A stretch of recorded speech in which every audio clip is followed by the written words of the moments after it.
महाराष्ट्र में अघाड़ी सरकार की मुश्किलें कम होने का नाम नहीं ले रही हैं, या यूं कहें कि जैसे महाराष्ट्र में एक के बाद एक कई भ्रष्टाचार के मामले सामने आ रहे हैं, एक के बाद एक कद्दावर नेता फंसते और जेल जाते नजर आ रहे हैं। इससे अघाड़ी सरकार डर के साए में है। अब यहां फोन टैपिंग का जिन बाहर आ गया है। देखिए रिपोर्ट।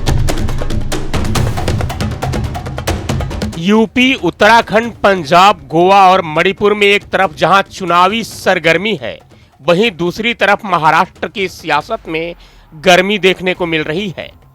इसी बीच एक बार और एक बड़ा और गंभीर मामला सामने आ रहा है। शिवसेना के बड़े नेता और प्रवक्ता संजय राउत के एक आरोप के बाद एक बार फिर सियासी उबाल तय है। शिवसेना नेता संजय राउत ने कहा कि गोवा में सुनील ढवलीकर, विजय सरदेसाई, दिगंबर कामत और गिरीश चोडकर जैसे नेताओं के फोन टेप हो रहे हैं। उन्होंने ये भी कहा कि महाराष्ट्र में महाविकास अघाड़ी सरकार की स्थापना के वक्त इसी तरह मेरा और एकनाथ खड़से जैसे नेताओं का लगातार 2 महीने तक फोन टेप किया गया था, जिसे लेकर 4 मार्च को मुंबई के कोलाबा पुलिस स्टेशन में केस दर्ज किया गया है। संजय राउत ने बिना किसी का नाम लिए बीजेपी पर जोरदार हमला बोला और कहा कि गोवा में फोन टेपिंग का महाराष्ट्र पैटर्न शुरू है। गोवा के कांग्रेस नेता दिगंबर कामत ने उनसे मिलकर कहा कि उन्हें शक है कि उनका फोन टेप किया जा रहा है। संजय राउत ने कहा कि उनका शक वाजिब है।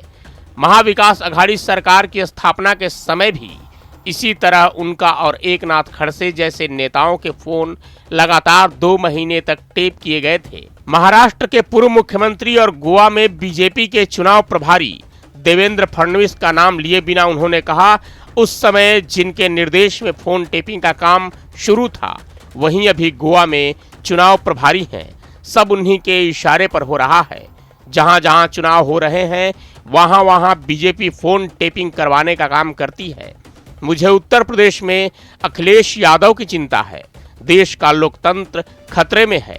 केंद्रीय जांच एजेंसियां, राज्यपाल और संवैधानिक संस्थाओं का बीजेपी जितना भी राजनीतिक इस्तेमाल करे, केजीबी और सीआईए को भी ले आए, लेकिन वह सत्ता में फिर से आने वाली नहीं है।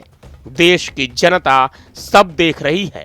आपने इस रिपोर्ट को ध्यान से सुना होगा तो संजय राउत कह रहे हैं कि महाविकास अघाड़ी सरकार के गठन के समय उनका और शिवसेना नेताओं का फोन टैप किया जा रहा था, लेकिन उन्होंने ये भी कहा कि इस मामले पर एफआईआर कल यानी 4 मार्च को की गई है। अब यहाँ सवाल उठता है कि जब इस घटना को लगभग 1.5 साल हो चुका है, तो अब एफआईआर क्यों?